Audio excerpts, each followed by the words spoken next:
Bienvenido una vez más a tu podcast favorito, After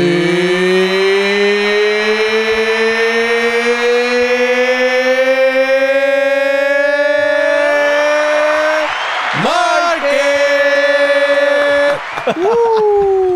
Oye, estoy súper contento, Kevin. Hoy es un día muy interesante. Te debo confesar que estoy hasta un poco nervioso. No, pero en verdad algo creo que va a ser mucho de aprendizaje más allá de todo eso. Yes. Y obviamente pues pasarla a la misma vez pues bien, definitivamente. Así que Kevin, saben que primero que nada nos pueden conseguir en Instagram como Richard Infusion. Y a mí como Kevin de Infusion. Todas las redes sociales. Si no te has suscrito al canal, suscríbete. No te cuesta nada. Dale like, suscríbete y comenta para que el algoritmo, nos ayude y podamos llevar este contenido a más personas. A ver, si te está ayudando a ti, le puede ayudar a otra persona también. Así que comenta, ayúdanos con eso que es totalmente gratis. Mira, Richard, hoy vamos a estar presentando a una persona, ¿verdad? Que fue uno de nuestros invitados en el Invierte Fest. Experto en bienes raíces, ¿verdad? Ya más de 25 años en la industria. Correcto. Y realmente es un inversionista bien peculiar porque desde que yo lo veo en las redes sociales, siempre toca el tema de comunidad. Entonces, nosotros como inversionistas siempre buscamos, ¿verdad? Satisfacer nuestro bolsillo porque nosotros queremos invertir para sacarle un retorno. Pero esta persona no solamente se impacta a él, sino que impacta a la comunidad. Esta persona es Iván Zavala, así que quiero que recibamos con un fuerte aplauso a Iván. Bienvenido. Antes de todo eso, hay una frase que me gusta mucho de Iván, que me encanta, y creo que desde ahí me voló la mente. Y es la parte, y antes de presentar a Iván, perdón, Iván, hay una parte que dice que tienes que invertir con un propósito. Mano, Iván, bienvenido. Gracias, ¿Cómo muchachos. estás? Un honor estar aquí con ustedes y compartir un ratito. Qué bueno, qué bueno. Vamos a jugar ping-pong. Están sudando antes del podcast. Salimos con la victoria todavía. Está bien, así que... Oye, Richard, nadie te ha ganado. Ningún invitado te ha ganado. Nadie me ha ganado. El de hoy. Pero ese es el punto, que seguir compitiendo y seguir fortaleciendo un poco más. Pero Iván juega muy bien. Muy bien.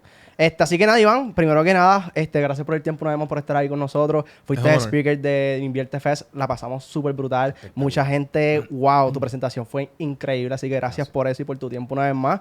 Y mano, como dice nuestra audiencia, le gusta mucho, nosotros también exhortamos a lo que es el mundo de bienes raíces porque es diversificación y pues un mundo muy interesante. So, cuéntame, Iván, ¿cómo tú empezaste en este mundo de las bienes raíces? O sea, ¿cómo fue todo esto desde el inicio? Pues mira, nuestra primera inversión, te la voy a tirar así, nuestra primera inversión fueron unos lotes en Cagua. Ajá. Nosotros nos enteramos que venía el proyecto de Cagua Real y obviamente había una finca cerca y entendemos que cuando va a pasar algo interesante en un sitio, la especulación y la psicología crean una necesidad en particular para invertir en eso. Claro. Pues utilizamos eso a nuestro favor. Compramos, un señor estaba vendiendo una finca en común pro indiviso, y eso no se estila mucho. Y nosotros le opcionamos, utilizamos hasta la tarjeta de crédito. Yo hicimos un préstamo hasta en Island Finance. Wow. Y le opcionamos los solares y básicamente los vendimos al doble, porque teníamos una información privilegiada que podíamos compartir en la venta de nosotros. Y eso fue a los 21 años. Fueron básicamente nuestra primera inversión. O sea que empiezo en bienes raíces básicamente creando unas inversiones cuando estábamos comenzando en este campo hace 28 años. Nice. Sabes que la información que tú dices, una información privilegiada, aquí también el mundo de la bolsa de valores también existe, lo que es el famoso trade reading, no sé si lo has escuchado. Trade reading básicamente es identificar dónde los hedge funds, esta gente grande, está poniendo el dinero, para nosotros pues unirnos junto con ellos, porque ellos mueven el mercado como tal. Y antes de eso, ¿tú tenías conocimiento de bienes raíces o fue que tú, mira, creo que esto es una oportunidad porque tenías conocimiento como acabas de decir, pero tenías experiencia o tenías un mentor como tal en ese entonces? No, mira, yo creo que cada cual cuando descubre cuál es su fortaleza. Yo tuve después un coach que se llamaba Dirk Seller y Dave Dolman, y ellos me enseñaron que en un mundo específico no debemos ser generalistas. Y cuando tú puedes identificar dentro de ti cuál realmente es tu mayor fortaleza. No es solamente, o sea, hay un paradigma que dice que el talento es importante, pero la práctica vence al talento. Pero ¿qué ocurre si tú tienes práctica en lo que es tu talento? Entonces yo me di cuenta que las ventas, el mundo de las ventas, en mi caso, era uno de mis grandes talentos. Y yo dije, pues, ¿qué voy a vender?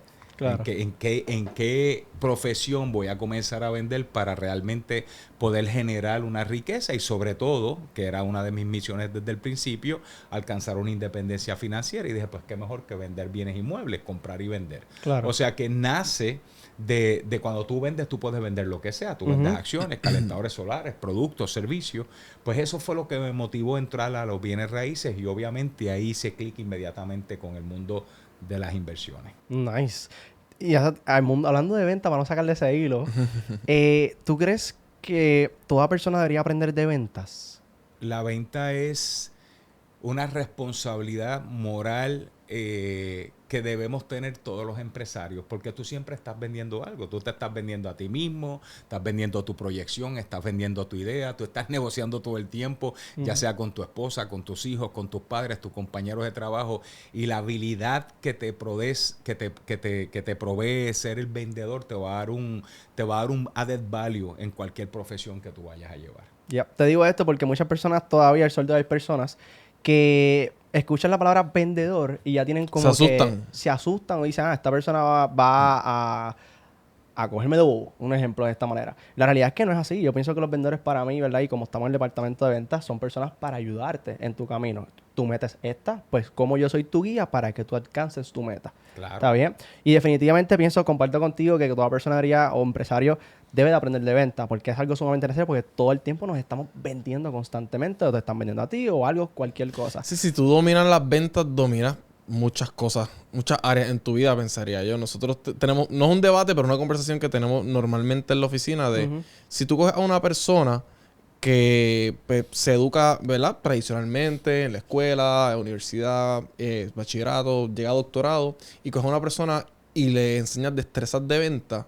estaría cool ver quién podría tener más éxito en la vida. Y me gustaría, ¿verdad?, definir qué es el éxito para Iván Zavala, por ejemplo. O sea, bueno, ya tú... Porque yo tengo una idea de tu historia, ¿verdad? Te he visto en diferentes podcasts y programas. Y sé que tú dejaste la universidad. Pero adquiriste destreza en venta. Claro. Pero volviste a la universidad. So, para ti era bien importante hacer dinero porque estabas trabajando. Pero también para ti fue bien importante educarte y volver a tener esa educación tradicional. ¿Cómo tú calculas el valor? Claro. Bueno, lo primero es que en economía está lo que es el costo de reemplazo. Cuando tú miras, hay un libro que se llama Outliers, que lo que hace es estudiar gente ordinaria con resultados extraordinarios. Y tú miras la vida de Bill Gates y tú miras la vida inclusive de LeBron James y muchas personas que en un momento dado optaron por renunciar a un currículo educativo tradicional porque entendían que habían otras maneras de alcanzar el éxito, que me preguntaste la definición de éxito, voy a eso ya mismo, su éxito, porque cada cual tiene una definición de éxito de una manera diferente. Entonces el costo de reemplazo es, ok, me cuesta el dejar eso, pero a la misma vez lo estoy reemplazando con otra alternativa. Pues eso es lo que ocurre cuando quizás tú tienes necesidad. Por eso antes tú ves que nuestros abuelos en muchas ocasiones no es que necesariamente no podían estudiar, es que o tuvieron un hijo a temprana edad o tenían que trabajar. Las condiciones eran diferentes. Las condiciones eran diferentes, había que llevar comida a la casa y que había que hacer trabajar. Claro. Entonces aprendieron de una manera diferente y es como, yo siempre he dicho, es como un acelerador que a veces tú tienes en tu vida. Entonces, cuando inclusive tú estudias vidas como el de WhatsApp, el creador de WhatsApp, ellos mismos se indujeron, ellos mismos crearon, ellos dijeron, espérate, tengo que salirme de la universidad, me voy a ir a ser mesero en Brasil un tiempo, en Sudamérica, porque entiendo que siendo mesero voy a adquirir otras habilidades que voy a necesitar. Wow. Y cuando tú estudias esos fundamentos, como yo mencioné en InvestFest, que tú estudias cómo ellos utilizaron esos principios para crear grandes cambios, te vas a dar cuenta que el problema es que el currículo que tenemos educativo ya no va a la par con lo que necesitamos para alcanzar el éxito. O sea, no es que uno es mejor que el otro, es que necesitamos de redefinirlo para que podamos atender ambas necesidades a la luz de lo que está ocurriendo hoy en día. Que todo el mundo tiene, el internet es algo que revolucionó, o sea, el mundo global, y lamentablemente todavía coger un currículo educativo de una universidad para poder amoldarlo a la luz de la realidad de hoy es es bien cuesta arriba. Y obviamente la gente está optando por este tipo de estudio autodidacta que puede conseguir, por ejemplo, con lo que ustedes hacen en las redes sociales. Porque no hay manera. ¿Quién te enseña? ¿Quién te enseña venta? No hay un curso de mercadotecnia de la A a la Z a la universidad. La mercadotecnia tiene que ver con inteligencia emocional, tiene que ver con otros elementos que no necesariamente se discuten de una manera holística para poder llevarte al éxito, ¿verdad? Claro. Y para no terminar, tú me dijiste que es el éxito para Iván Zavala. Pues mira, el éxito proviene del latín de la raíz exitus, que significa lograr algo, alcanzar una meta, moverte de un espacio a otro. La pregunta es si tú no crees que con el pasar del tiempo y de los años, el éxito ha evolucionado a donde ya se convirtió en una palabra subjetiva, porque lo que sea éxito para ti no necesariamente es éxito para ti, ni es para mí. Hay personas que el éxito puede ser, yo quiero estar a las 6 de la tarde en casa, porque quiero compartir con mis hijos y quiero poder ayudarles en las materias. Hay otros que es tener una empresa, hay otros que es tener salud, hay otros que es viajar y no trabajar y ser remote workers. Hay gente que lo que necesitan es para vivir, o sea, es bien relativo. Sin embargo, lo importante es que tu éxito, ¿verdad? Dentro de tu éxito, tú entiendas que en esa búsqueda que está bien relacionado a lo que es la visión. ¿Cuál es tu visión de vida? La visión de vida que tú tengas realmente es tu definición de éxito. Porque una vez tú tienes la visión, que básicamente es lo que te da el camino para alcanzar tu destino, lo que tú quieres alcanzar, tú tienes para poder alcanzar lo que es generar una misión. Y tu misión es el propósito, es la razón, es el motor, es lo que te empuja para alcanzar la visión. Y para mí eso es éxito. Cuando una persona puede alcanzar su visión de vida y puede encontrar realmente su propósito, la razón de existir, que no somos una casualidad, no importa si eres barrendero, si eres electricista, si eres padre, si eres trader, tú alcanzaste el éxito. Y cuando tú compraste esos primeros terrenos a tus 21 años, ¿tú tenías definido cuál era tu misión? Pues ¿O mira, eso fue desarrollándose en el proceso? Honestamente, yo lo desarrollé cuando comencé en esta empresa con unos cubanos, que me di cuenta que para yo poder vender, primero la venta realmente tiene que ver con liderarte a ti mismo, ¿verdad? Claro. Y yo desde el principio estuve bien claro en lo que era la misión y la visión, y sí, te puedo decir que ya a mis 21 o 22 años yo entendí cómo tenía que coachar a otros en bienes raíces, porque rápido creé una empresa, y siempre entendí que el fundamento del éxito iba a ser la educación. Yo creo una misión desde el principio que la mantengo hasta ahora. Obviamente la he perfeccionado con la experiencia. Claro. Ya yo tengo hijos, tengo nietas que las adoro, pero mi misión siempre ha sido la misma, y es a cada persona con quien yo tenga contacto, inspirarla para que ella alcance su máximo potencial. Y de esa manera yo alcanzo el mío. Entonces, cuando tú tienes una misión como esa, por ejemplo, que tú puede sonar cliché, pero no es un cliché, es la que no te va a permitir estar pendiente a cuánto tú ganas el viernes, si ganaste o no ganaste, porque yo siempre he trabajado a comisiones. O sea, yo nunca he tenido un sueldo y no lo quisiera jamás en mi vida, ¿verdad? Pero cuando tú tienes una misión, por ejemplo, yo iba a pagar algo al banco, ¿verdad? Y tenía que hacer una fila, en lugar de yo estar mirando el celular, o en lugar de estar mirando lo que me falta para pagar, ya mi misión se activaba en mí. Si yo te veía, ya yo entendía que tenía que contactarte. Y como yo tenía una misión de inspirarte a lograr cosas en tu vida para yo lograr las mías, ya ese contacto creaba una conexión orgánica. Claro. O sea que cuando tú estableces una misión y tú conectas con tu propósito, tú vas a ver que en donde quiera que tú estés, hay una oportunidad. Wow. Y interesante, ahorita diste los ejemplos, discúlpame Richard, que no creo que se me vaya. Ahorita diste el ejemplo de Bill Gates y diste el ejemplo de LeBron James, ¿verdad? Que posiblemente encontraron otras maneras de, pues, cómo encontrar el éxito, porque según su talento, pues tuvieron que ir directamente a eso.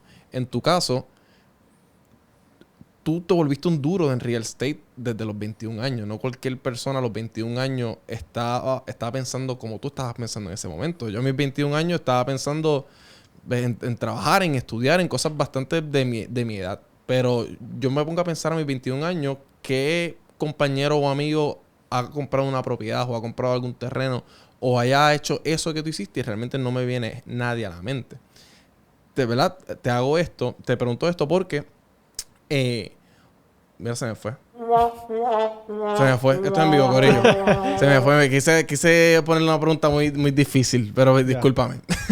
Pero estás preguntando por... o sea, en Sí, ese momento era un mundo, en el campo de los bienes raíces, era un mundo de gente mayor.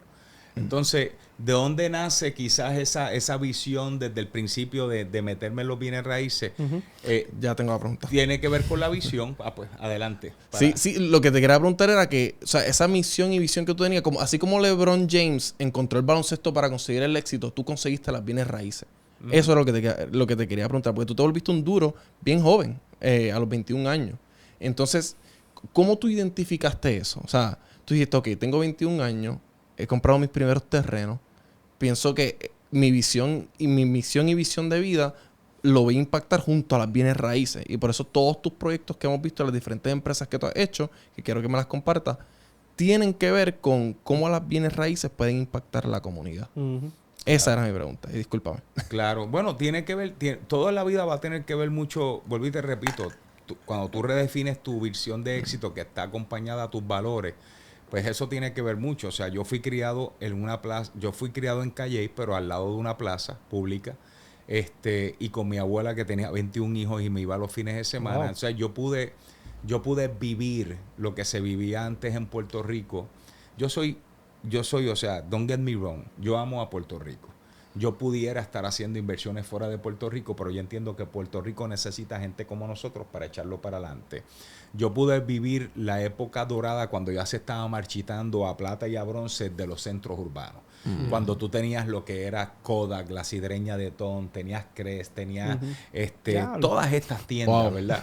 Y básicamente nuestros centros comerciales y nuestras áreas de interacción eran los cascos urbanos y los centros urbanos. Esto es un poquito de historia, ¿verdad? Pero cuando viene cuando viene esta influencia del desparramiento urbano que comienzan los centros comerciales, comienza esa fricción, esa depreciación urbana, comienzan a despoblarse los cascos urbanos, viene lo que es esta depreciación en la infraestructura. Sin embargo, se mantienen las plazas, se mantienen las alcaldías, se mantienen las iglesias.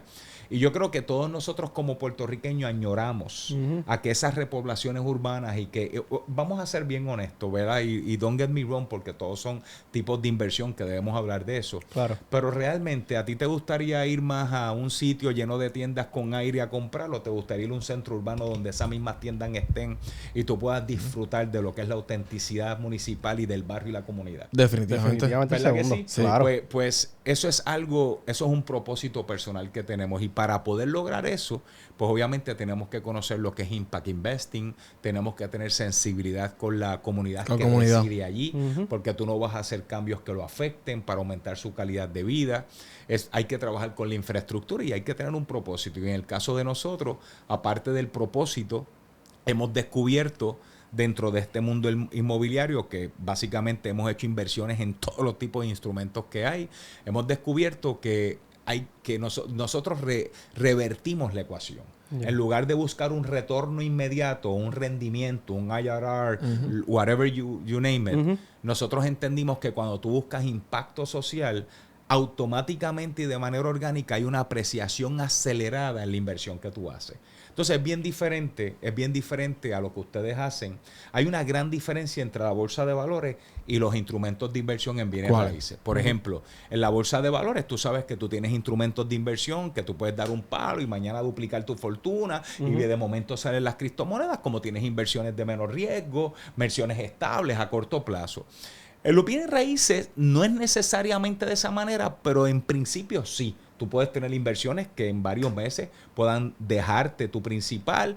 Tú puedes tener inversiones a largo plazo. Pero, la gran diferencia estriba en que cada vez que nosotros invertimos, estamos invirtiendo en un espacio.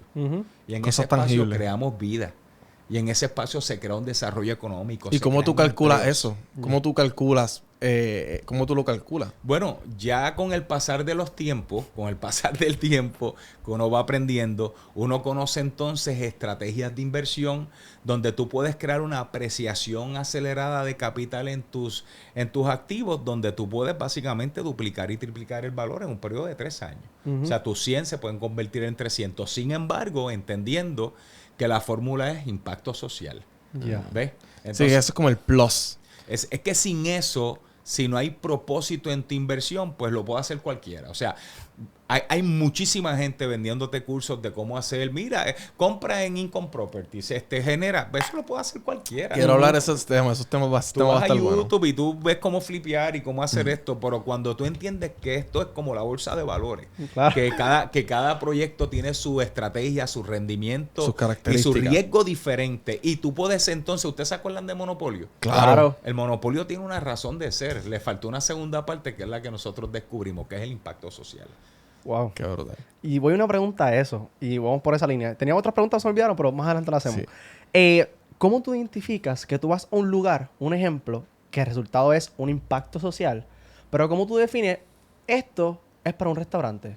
O esto es para residencia. ¿Cómo tú, o sea, cómo O esto tú es para un hotel. Esa es tremenda pregunta, porque eso se llama el highest and best use de un espacio, el mejor uso. Ok. Y tú por lo general, cuando tú eres inversionista, por ejemplo, los tasadores, cuando van a tasar una propiedad, ellos van a tasar, se supone que se tase sobre el mejor uso de la propiedad. Me explico. Tú puedes estar en la Roosevelt, ¿verdad? Imagínate la avenida Roosevelt, y de momento están estos señores viejitos que viven allí en su casa porque llevan 40 años. Independientemente de su casa sea residencial, ¿cuál es el mejor uso? Comercial, Bueno, comercial. porque quien quiere vivir en un sitio lleno de comercio, que tienes la carretera al frente y si sale un carro te puede hasta matar, ¿verdad? Yep. Ok, pero residencial ahora su mejor uso es comercial. O sea que en un análisis sencillo, pues yo aplico el mejor uso, quizás resto los costos que tengo en convertir esa propiedad comercial y saco lo que es el valor as is, ¿verdad? Ahora, en mi caso, que soy inversionista inmobiliario, el mejor uso muchas veces, cuando podemos partir o dividir las inversiones de bienes raíces en tradicionales y no tradicionales, es un arte. Pero es un arte que lo vas a alcanzar con la práctica. Como decía Malcolm Gladwell, 10,000 horas de práctica te dan el fundamento para ser un maestro especialista en una cosa. Entonces, ¿por qué te digo que es un arte? Bueno, porque mañana tú ves un solar y a lo mejor ves una quebrada y sin embargo viene esta persona que lleva tantos años y te dice, mira, con un valor ecológico aquí podemos hacer un hábitat de pájaro, ponemos un trailer que no vale más de $50,000, no vale más de 50 el solar, podemos crear un contenido espectacular y esto es un Airbnb que puede generar $6,000 o $7,000 mensuales. Y cuando tú sacas el rendimiento de $60,000 sobre una inversión de 100,000, estamos hablando de un 60% en tu primer año. Increíble. Ahora, llegar a eso, primero hay que desarrollar el mejor uso. Y el mejor uso tiene que ver con la sustentabilidad, tiene que ver con la armonía no solamente del solar, del barrio donde ubica. Llévate eso a una rehabilitación urbana. Que entonces tú decides por qué este es mejor para una panadería, por qué este es mejor para una galería. Ya es un mastermind, ¿verdad? Claro. Que se alcanza con la práctica. Ya. A simple vista tú lo puedes decidir, pero no necesariamente porque diga el mejor uso es comercial, si es comercial, pero ¿qué es comercial? Para oficina, para restaurante, para coworking space, para un espacio de arte, you name it, un doctor, una oficina médica. Qué nice, qué nice. Que mano, ¿verdad? Es un arte, como tú dices, porque mucha gente tiene que imaginarse en cuestión de ok, ¿qué puedo hacer aquí para que esto, más allá de un retorno, pues tenga un impacto social? Y te voy a ser bien sincero, yo por lo menos, Iván, pues como inversionista y joven que soy, pues la realidad es que no veía esa última fórmula, el impacto social. Y teniendo ahora mismo que tú me acabas de decir, tiene lógica, que va a tener mucho más impacto cuando tú tienes un resultado que es para social, impacto social como tal. Sí. Y te pregunto ahora, Iván, las rentas en Puerto Rico, que están muchas, ¿verdad? Locales relativos también. Para ti puede ser caro, para mí no, igual para Kevin. Pero, ¿qué tú piensas de las rentas actualmente que mucha gente piensa que está caro? ¿Por qué surge eso? ¿Y qué tú crees que pueda pasar en el futuro? Bueno, mira, la percepción de recuerden algo, y esto lo tengo que decir, muchas veces vamos a pensar que las cosas están caras en proporción a los ingresos de las personas. Claro. Entonces, tenemos que entender que los valores van a estar siempre relacionados al ingreso de las familias en esa comunidad, en esa ciudad o en ese pueblo. Así que partiendo de esa premisa es que tú tienes unos precios. Por ejemplo, los precios en Puerto Rico de interés social llegan a este tope porque las familias que generan un ingreso para ese sector no pueden dar más. Entonces, por eso es que tú ves que hay mercados y hay mercados. Tienes el mercado de lujo, tienes el mercado medio, tienes el mercado de ingresos moderados. Ahora, las rentas en Puerto Rico nunca han sido proporcionales a los precios de venta. O sea, una matemática bien sencilla. Si tú coges una propiedad de $500,000 y tú quieres sacarle un 10% de rendimiento, que es un rule of thumb, ¿verdad? Un 10% cap, tú tendrías que rentarla en una cantidad que cuando tú vas al mercado, eso no ocurre. Lo más probable es que esa propiedad esté en $2,000 o $3,000, ¿verdad? Y asimismo, una propiedad de $200,000, por lo general no se renta en $2,500, se renta en $1,200 o $1,500. O sea, que las rentas en Puerto Rico nunca, por lo general, han ido a la par con lo que es el precio de venta. Ahora, eso tiene una razón. Eso tiene una gran razón. Y la razón es que Puerto Rico, al igual que los Estados Unidos y a diferencia de Centroamérica y Sudamérica, nosotros gozamos de uno de los porcientos de households más grandes de la nación americana. Por ejemplo, el 70% de las familias puertorriqueñas son dueñas de una propiedad. ¿Pero es por qué? Porque en Santo Domingo quizás es un 50, en Colombia puede ser un 40, un 47 y aquí es un 70. Porque aquí tenemos programas federales como FHA, como Rural, que con alternativa. Tú tienes un 100%, un 97% de financiamiento. Básicamente tú compras con 3 o 4 mil pesos. ¿Qué hace eso? Ese leverage facilita que yo pueda adquirir una propiedad y definitivamente eso produce que tengamos una participación de dueños de hogares mucho mayor. Ahora la pregunta que les hago a ustedes dos. ¿Pasaría lo mismo si no tenemos ese 97% y tienen que dar un 50%? Yo creo que no. No, hubiera gente en la calle, pensaría yo. Por eso, más sería gente. mucho más difícil gracias a esas ayudas. Entonces, eso es bueno, pero también tenemos que ver las fortalezas y debilidades, porque cuando tú miras el mercado tiene 4 fases, ¿verdad? Expansión, contracción, recesión y recuperación. Entonces, tenemos el equilibrio, pero ¿qué ocurre? Si yo tengo un 98% en mi propiedad, o sea que yo tengo 2,000 pesos, ponle que una casa de 200,000 pesos me prestaron un 97% y yo le debo 194,000 pesos al banco. Pues yo estoy chilling porque estoy pagando, pero ¿qué ocurre? Si de momento mañana el mercado entra en una recesión, ¿qué hacen los valores? Bajan. ¿Y qué pasa si esa propiedad mañana baja $10,000? ¿Yo estoy qué? Pagando. Pues debo 194, la propiedad vale 185, que fue lo que pasó. ¿Y qué pasa si yo me quedo sin trabajo? No puedo entonces venderla porque no tengo equidad. O sea, el tener una equidad pequeña en las propiedades también es un factor de mayor riesgo ante las fluctuaciones del mercado. O sea que por un lado te da un affordability grande, pero por otro lado cuando vienen recesiones nosotros tenemos una participación mayor en delincuencia y quizás en ejecuciones que lo tienen mercados como Santo Domingo, como Sudamérica, porque por lo general para comprar una propiedad en esos mercados tú tienes que dar un 40%, un 50% de pronto. Sí, que la posibilidad de comprar un inmueble es mucho más baja porque no tienen las alternativas. Aquí en Puerto Rico las tenemos. Las tenemos. Obviamente, eso está ligado a que los intereses ahora están más altos. Entonces pierdes poder adquisitivo, se te hace un poco más difícil, pero veamos la bendición de que puedes comprar realmente casi con un 100%. Eso no te lo ofrece nadie fuera de Estados Unidos. Rara la vez. Como por ejemplo, yo tengo 24 años. Soy un nene.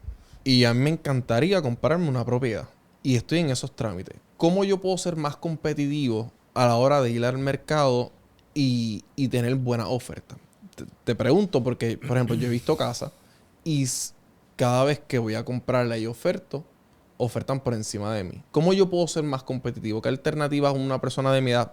¿Qué cosas yo puedo hacer? Mira, ahí tenemos que entender primero que, y esto fue el otro día alguien me escribió y yo tenemos que entender esto porque aunque empíricamente se puede probar, pero esto es un fundamento en que aplica a todo. Cuando tú tienes limitación en una oferta, ¿qué pasa? Cuando tú tienes mucha demanda sobre un producto o sobre un servicio y tienes limitación de eso automáticamente hace que los precios suban, claro. Tú acabaste de decir, yo estoy buscando una casa, competí con otras personas. Mano, es que hay una limitación de vivienda. Ahora mismo se dice que aquí se necesitan en Puerto Rico cerca de 60, 70 mil viviendas para satisfacer ese mercado. Entonces, quizás tú estás viendo, tú eres inversionista, a lo mejor tú estás viendo siempre esa parte de equidad, si le puedo sacar dinero. Es cierto. Pero el que la está viéndola como, oye, yo la necesito. Sí. Y estás compitiendo con un tipo que la quiere para él. Claro. Entonces tu mentalidad inversionista siempre te va a dar un buffer para ganarle algo. Así que, ahora, mi recomendación a esa, porque tú dijiste, esa persona, en el caso tuyo, pues yo sé dónde tú vienes con la mente de inversión. Por aquella persona que quiere comprar su primera propiedad, yo le diría, mira, Si tú eres una persona asalariada, que tú no tienes unos picos donde puedas generar mayores ingresos, obviamente tienes que coger programas como los de los muchachos y otros que existen. Mi consejo es que si puedes, comiences con una propiedad de inversión. Comiénzate con una unidad, por ejemplo, FHA, te permite comprar hasta 4 unidades y el máximo es de 900 y pico de $1,000. Wow. O sea que tú puedes comprar 4 unidades en un buen sitio, obviamente si cualifica. Esas rentas tienen un factor compensatorio en tu cualificación. Vives una y alquilas las otras 3. Entonces con ese dinero pagas básicamente los gastos, pagas tu hipoteca, tu debt service, tienes un cash flow. Y cuando tú vienes a ver, mira lo interesante de esto, ponle que te costó 300 mil pesos, diste un 4% de pronto para redondear, son 12 mil pesos. Y te genera 1,000 pesos limpios la propiedad. Cuando tú vienes a ver 1,000 por 12 son 12,000 al año. Ya recuperaste un año. Lo recuperaste en un año, un 100% de retorno y por 30 años Increíble. esas rentas van a pagar. ¿Qué mejor inversión que esa para comenzar? Entonces, se supone que si compraste en un buen sitio, ¿qué va a pasar con esas rentas a lo largo del tiempo? Van a seguir subiendo. Claro. ¿Qué pasa si aumentan las rentas? Automáticamente aumenta el valor. Doble. ¿Y qué pasó con la deuda? La deuda fue disminuyendo, mientras que el valor, la deuda disminuye, el valor sigue aumenta. ¿Y subiendo. qué va creando? Equidad.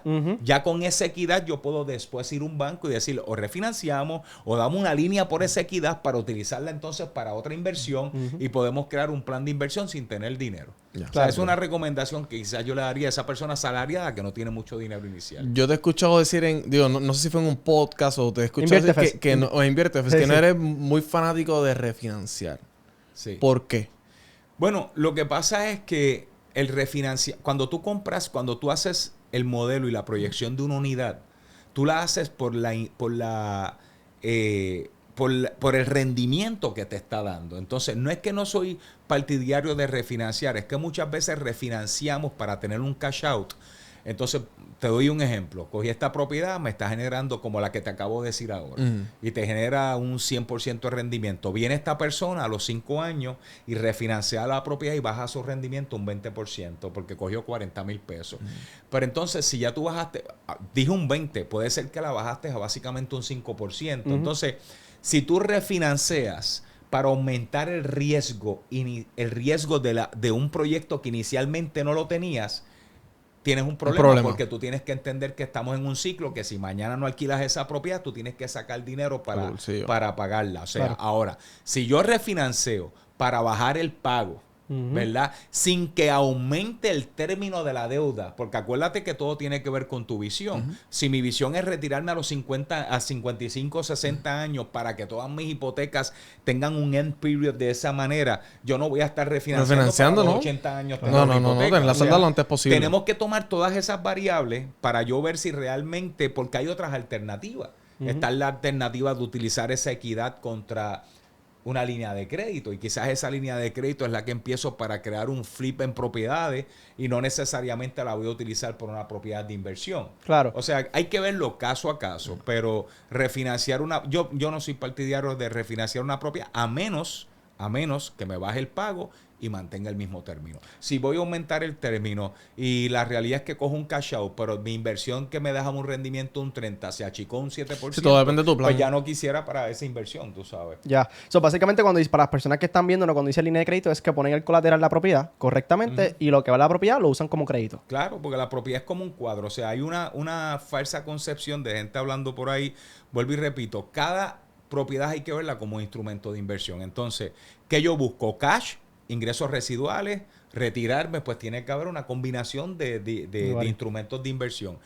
Hay que entender que la propiedad que mayor apreciación de capital tiene es la residencial en Puerto Rico. ¿Por qué? Porque la limitación de vivienda hace que las propiedades tengan una aceleración, pero no me deja ingresos para atrás. Claro. La que me deja ingresos es la propiedad de renta, pero la propiedad de renta no necesariamente tiene la misma apreciación. O sea que dependiendo de la estrategia, yo hago un balance en cuántos income properties voy a comprar y cuántas propiedades quiero comprar para revender. O sea que eso depende mucho de la estrategia. Ya. Te voy a dar mi ejemplo. Yo doy un ejemplo, yo joven, ¿verdad? Compré una propiedad ya. La compré más bien para inversiones. Y estaba empezando entre una multifamiliar o una propiedad, ¿verdad? De apartamento que me deje equity. Porque estaba buscando un poquito más de equity al pasar del tiempo. Porque tiene más apreciación, entiendo yo, tú me recorrías, que las multifamiliares. ¿Está bien? Entonces, nada. ¿Qué hice? Entre esta edición, multifamiliares o equity en un apartamento, me fui por el apartamento. Ahora bien, la razón porque es un buen location, pienso en el mundo de raíces, todo es location, definitivamente, y la realidad es que las comparables en renta pues son muy buenas. Pues tenía planificado hasta el sol de hoy, pues obviamente refinanciar porque un interés bastante alto al día de hoy para bajar ese pagaré y hacer un cash out posiblemente para entonces comprar otra propiedad. Pero esa idea buena del crédito es buenísima para entonces adquirir otras propiedades y no me afecta como tal esta área. ¿Estamos correctos ahí, verdad? Estoy bien. Estamos correctos, pero si tu refinanciamiento vas a bajar el interés y aunque hagas un cash out no afecta el término ni el pago, pues lo podrías hacer también. Ok. Es que ¿cuál es tu Imagínate propósito? que tú me digas, Iván, debía 20 años, pagaba 700, ahora debo 30 y pago 650. Sí, sí, que no. O sea, cuando tú vienes a ver, pues tienes que tomar en consideración cuál es tu visión, si tú lo quieres saldo o no lo quieres saldo. Claro. Ok, y te pregunto, Iván, ¿ahora mismo es un buen momento para comprar propiedades con los intereses en alto? Acércate un poquito al micrófono, un Sí, poquito. mira, yo creo que las inversiones se hacen al comprar, no al vender. O sea, estamos hablando primero que hay que entender que en Puerto Rico casi el 45% de las transacciones, y se van a sorprender, son efectivos. Yep. O sea, el 50% casi de mucho. las transacciones son en efectivo. Sí. Por eso es que tú ves que en Puerto Rico deben haber cerca de, y este número lo debemos revisar, pero cerca de 600,000 hipotecas. Sin embargo, en Puerto Rico hay 1.200.000 viviendas. O sea, el 50%, está saldo. ¿Ok? O sea, que vamos a empezar por ahí. No todo el mundo va a comprar refinanciado. Sin embargo, hasta aquel que va a comprar refinanciado, sí, porque la limitación de oferta es tan grande ahora mismo que la apreciación de capital, la apreciación de esa propiedad va a ser mayor que tú pagar ahora mismo un 7% de interés, un 7,5%, porque te acostumbraste a un 4,5% que vino a propósito para controlar la inflación cuando vino el COVID. Entonces no podemos acostumbrarnos a un interés de un 4,5% porque eso lo va a hacer la persona que no ha vivido ciclos, que no ha vivido fases. Nosotros vimos 18% de interés en las propiedades. Hemos visto 15, 14%. Los hard lenders. Hay gente que van donde hard lenders que le prestan un 12, un 14 en un mezzanine loan o un préstamo temporero para entonces después lograr un préstamo permanente. O sea, mi consejo es, si tú consigues una buena oportunidad, Go for it. trata de darle el pronto que tú puedas. Go for it. Y tan pronto los intereses bajen, entonces sí tú refinancias, pero no necesariamente pienses en cash out. Piensa en cómo tú bajas tu pago hipotecario sin aumentar básicamente tus años. Eso es un streamline y básicamente lo puedes hacer. Pero dejar la oportunidad para, voy a pensar en que voy a estar en un 5 para comprar. ¿Tú sabes lo que va a ocurrir cuando venga el 5? ¿Qué van a ser los precios de la propiedad? De hecho, suben. No, siguen subiendo y en ese momento van a subir mucho más. Y no tenemos la vivienda de aquí a ese tiempo para garantizar de que va a haber para todo el mundo. Así que no dejes pasar tu oportunidad. Claro Sí, que no. y tú puedes negociar, por ejemplo, tú puedes refinanciar, pero ya el precio de la propiedad tú no la puedes negociar. Sí, por ejemplo, si tú compras en un momento en donde los intereses están bajos, pero las propiedades están mucho más altas, pues eventualmente no puedes negociar del precio porque ya entraste en el deal. Claro. El interés sí, después lo puedes refinanciar y pues puedes bregar con eso, pero ya después un poquito tienes problemas ahí. Claro, y hay otras estrategias que no las vamos a entrar aquí. Tú puedes trabajar con financiamientos creativos, ver si el dueño está dispuesto quizás a financiar. Por él mismo. Asumir deudas, compraventas asumiendo hipotecas, que eso son otras cosas que después podemos hablar. Pero si tú dependes de un préstamo, mira, y tú cualificas para ese préstamo, inclusive en este momento todo el que cualifica para una unidad de $200,000 o más o menos, hay también ayuda. Claro. Ahora mismo Vivienda acaba de anunciar que está dando casi hasta 50, $60,000. Sí. O sea que si tú cualificas, aprovecha todas las alternativas, pero la vivienda en Puerto Rico cada vez va a ser más cara. Yep. O sea, los materiales de construcción no van a bajar. Wow. Los raw materials, el cobre, el hierro, el cemento no va a bajar. Y la mano de obra cada vez es más limitada. O sea que no hay manera, no hay una variable empírica que tú me puedas decir, no, esto va a bajar. Sí. Y menos en Puerto Rico, que ahora mismo estamos en un panorama internacional donde mucha gente se está moviendo aquí. Eso también tiene un efecto dominó en los valores. Porque tú dices, pero esos son los millonarios. No, hermano, no. De todo. Porque cada vez que ese millonario que viene de afuera y te compra en Condado, en Guaynabo, en Dorado, hay un desplazamiento voluntario en el puertorriqueño que le vendió y ese puertorriqueño entonces dice, ya yo no puedo volver, pues me voy a Caguas. Y en Caguas que hicieron los valores, empezaron a subir. Y el de Caguas, ¿dónde se mueve? Me voy A pa' Gurabo. Calley. Y el de Calle se mueve a Salinas. Esos son los famosos bedroom community. Crea un efecto dominó donde todo afecta a todo porque es el mismo mercado. Claro. Interesante. Mano, Iván, ¿cuál ha sido una decisión más difícil en tu carrera como bienes raíces? ¿Cuál ha sido lo más difícil que dice diantre? Esto fue bien difícil y que te marcó a ti. ¿En qué sentido? Sentido puede ser negocio. Sentido, o sea, en sentido me refiero como que, mano, por ejemplo, en el 2008, un ejemplo, que me encantaría escuchar esa parte. O sea, ¿qué decisión tú tomaste drásticamente para que tu negocio siguiera hacia adelante? O sea, como que, ¿qué decisión tú tomaste entre A y B? O en tu pasado, o sea, en tu experiencia de 25 años de bienes raíces, que dice, este momento nunca se me olvida porque fue una decisión bien difícil para mí. Pues mira, nosotros, gracias a Dios, siempre hemos estado un poco... Yo siempre he trabajado con juntas de directores. Ujú. El que crea que se las sabe todas en los negocios está chavao. Y siempre hemos tenido, independientemente tú tengas a veces la razón y tengas la visión, siempre es bueno compartirla. Porque todo el mundo tiene un ángulo diferente y uno no puede ser un yes sir de nadie. A mí me gustan las personas que me dicen... Que te yo confrontan. difiero. Obviamente tenemos que convencernos de por qué tú difieres y ahí es que llegan Y yo creo que eso, al contrario, cada vez que ha venido una fluctuación o que ha venido una situación en el mercado, ya nosotros le hemos anticipado y hemos estado preparados. Nice.